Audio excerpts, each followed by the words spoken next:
मुसळधार पाऊस, धुक्याने हरवलेले डोंगर आणि कसाऱ्या घाटामधून सुरू झालेला आमचा हा आजचा प्रवास.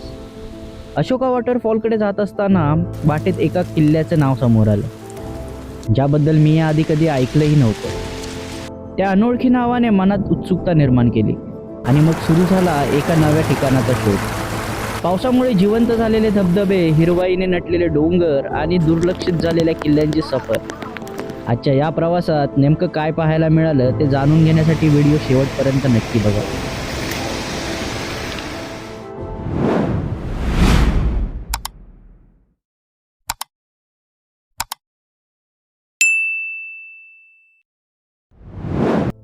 2 दिवस चांगलाच मुसळधार पाऊस पडला होता आणि सगळीकडचे धबधबे मस्त वाहायला सुरुवात झाली होती.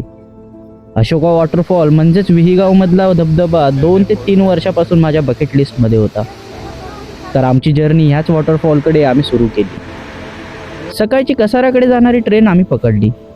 9:30 पर्यंत आम्ही कसारा रेल्वे स्टेशनला पोहोचलो. कसारा रेल्वे स्टेशनपासून अशोका वॉटरफॉल हा 13 ते 14 किलोमीटर अंतरावर आहे. इथे जाण्यासाठी खूप जास्त लोक असतील तर शेअर बेसिसवर किंवा खूप मोठा ग्रुप असेल तर तुम्ही प्रायव्हेट गाडी हायर करू शकता. जाताना आपल्याला कसारा घाटाचा सुंदर असा नजारा पाहायला मिळतो. जव्हार फाट्याकडून डावीकडे गेले की अशोका वॉटरफॉलकडे जाणारा रस्ता लागतो. हाच रस्ता जव्हारकडे देखील जातो. अवघ्या 30 मिनिटांमध्ये आम्ही विही गावात म्हणजेच या धबधब्याच्या एंट्री गेट जवळ आलो आणि निराशाजनक बातमी कळाली की जास्त पावसामुळे पाण्याचा फोर्स वाढला आहे आणि पोलिसांनी हा धबधबा बंद केला होता. नंतर एकाने सांगितलं की रस्त्याने पुढे गेलं की हा धबधबा पाहता येतो आणि ते दृश्य होतं ते असं काही.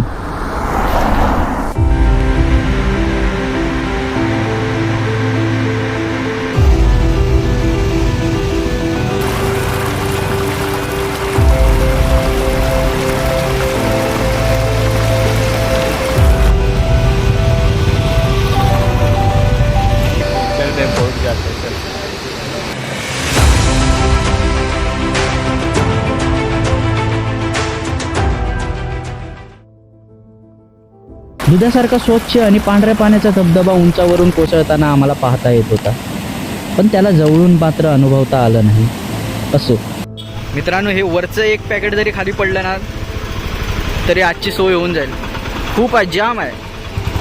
आता दिवसभर काय करायचं, कुठे जायचं हे बघत असताना आम्हाला समजलं अशा एका किल्ल्याबद्दल ज्याचं नाव देखील मी आजपर्यंत ऐकलं नव्हतं. आणि हा किल्ला इथून अवघ्या 4 ते 5 किलोमीटर अंतरावर होता.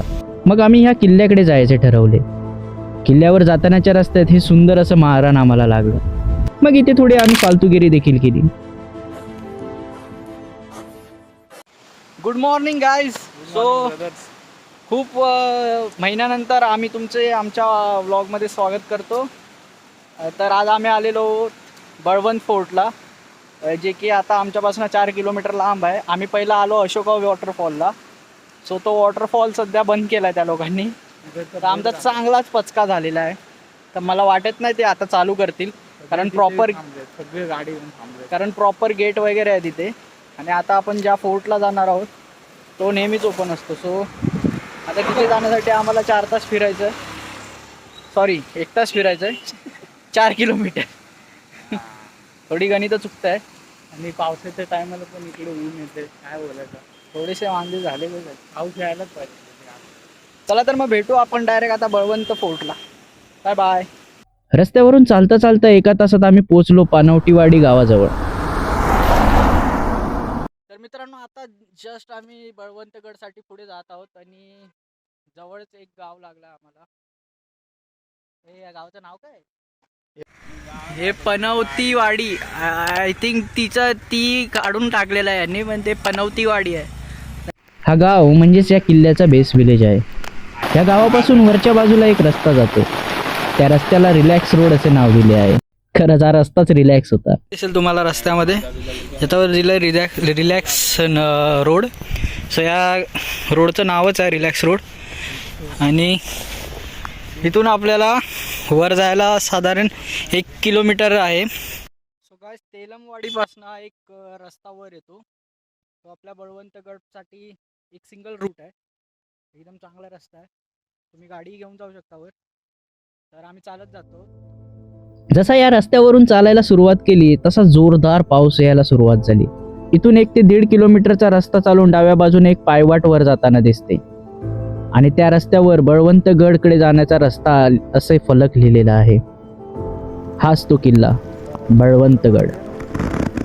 हे बघा मित्रांनो, इथे लिहिलेलं आहे बळवंतगडाकडे जाण्याचा मार्ग आणि इथून एक ॲरो पण केला आहे. सो आपल्याला इथनं समोर जायचं आहे आणि पुढून एक लेफ्ट साईडला टर्न येईल.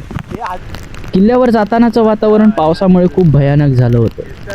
किल्ल्यावरची पायवाट एकदम सोपी आहे, पण काही ठिकाणी पावसाळ्यामुळे खूप रिस्की वाटत होती. मित्रांनो, शेवटी वरती पोहोचलेलो आहोत आणि हे पाठचं तुम्ही दृश्य बघू शकता. इथे खाली एकदम खोल दरी आहे, एकदम छोटीशी जागा आहे, म्हणजे 2च पावलं तुम्ही एका वेळेला टाकू शकता. अदरवाईज जर कोण समोरनं पास आउट होत असेल नाही होऊ शकत, तर खाली पडण्याची शक्यता आहे. इथनं बघू शकता तुम्ही खाली खतरनाक असं धुक्क आहे आणि वरती पाऊस खूप जबरदस्त पडला आहे आणि इथे खूप सारे वॉटरफॉल्सचे आवाज वगैरे आणि पक्ष्यांचे विविध असे आवाज येत आहेत. तर जर शांततेत तुम्ही इथे आलात ना, तर मग तुम्हाला पक्का इथे मजबूत असा व्ह्यू पण मिळेल आणि जे नेचर आहे त्याला अनुभवता येईल. पण किल्ला चढायला 20 ते 30 मिनिटं ही पुरेशी आहेत. थोड्याच वेळात वर जाऊन आम्ही किल्ल्याच्या टॉपवर पोहोचतो. हा किल्ला फारशा लोकांना माहीत नाही, त्यामुळे यावर आमच्या तिघांव्यतिरिक्त कोणीच नव्हतं. किल्ल्याचा पूर्ण भाग हा धुक्यामध्ये गायब झाला होता. हा किल्ला त्या काळात राहण्यासाठी जास्त वापरात नव्हता, त्यामुळे इथे फारसे अवशेष नाहीत. पण हा किल्ला जव्हार, कसारा आणि थळघाटावर होणाऱ्या वाहतुकीवर लक्ष ठेवण्यासाठी वापरण्यात येत असावा असे म्हटले जाते.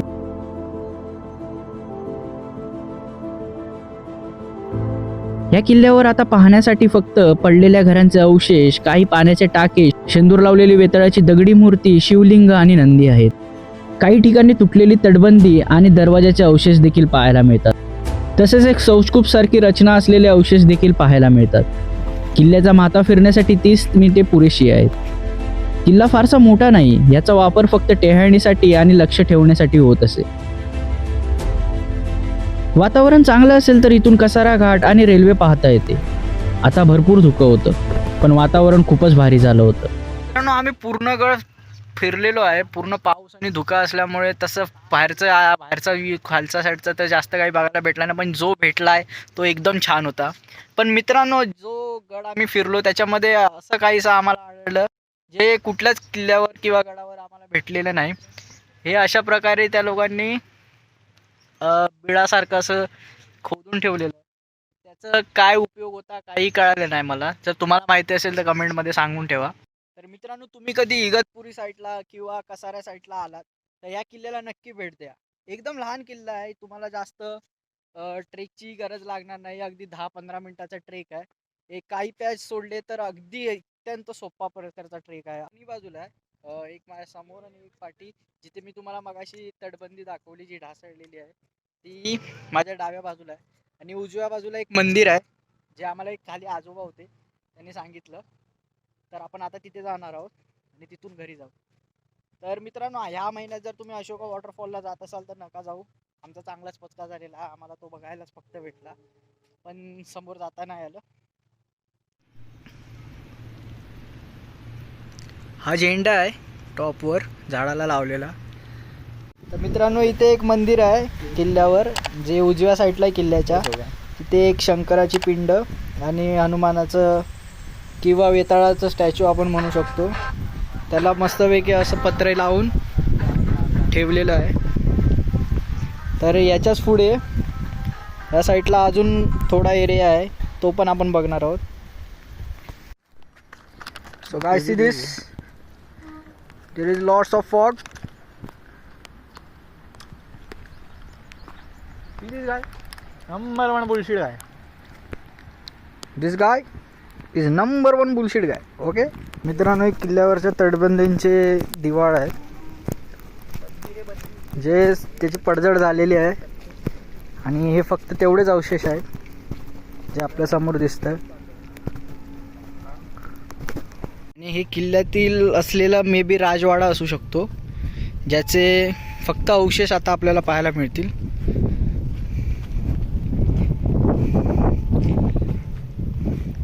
अजूनही धुकं गेलेलं नाही मित्रांनो आणि पाऊस आताही पडतोच आहे. ही समोर पडलेली भिंत ही या तटबंदीची भिंत होती जी कोसळलेली आहे पूर्णपणे आणि ती थोड्या प्रकारात आतापर्यंत आहे. या किल्ल्यावर कोणत्याही प्रकारचं बांधणीकरण किंवा कुठल्याही प्रकारचं संवर्धन झालेलं नाही, दिसण्यात येत नाही. पाहायला आलो होतो आणि एक नवीन गोष्ट पाहायला मिळाली. यातच समाधान वाटत होतं. सह्याद्रीमध्ये लपलेल्या ह्या रत्नाची देखील ओळख झाली. तुम्ही पण कधी अशोका वॉटरफॉलला आलात तर ह्या किल्ल्याला नक्की भेट द्या. आता वेळ झाली होती या किल्ल्याचा निरोप घेण्याची. इतिहासाच्या पाऊलखुणा जपत असलेला बळवंतगड आज आपल्या प्रवासाचा शेवटचा टप्पा ठरला. या किल्ल्याने थळघाटावर नजर ठेवली आणि आज आम्हाला सह्याद्रीचं अप्रतिम सौंदर्य दाखवलं. अशाच नव्या गड किल्ल्यांच्या माहितीबद्दल आणि भटकंतीच्या प्रवासासाठी चॅनलला नक्की साथ द्या. व्हिडिओ आवडला असेल तर लाईक करा, शेअर करा, कमेंट करा आणि सबस्क्राईब करायला विसरू नका. सोबत बाजूला असलेली बेल आयकॉन पण दाबा, ज्याने नवीन येणारे व्हिडिओज तुमच्यापर्यंत लवकर पोहोचतील. भेटूया पुढच्या एका भन्नाट सफरीत. तोपर्यंत जय शिवराय आणि जय हिंद.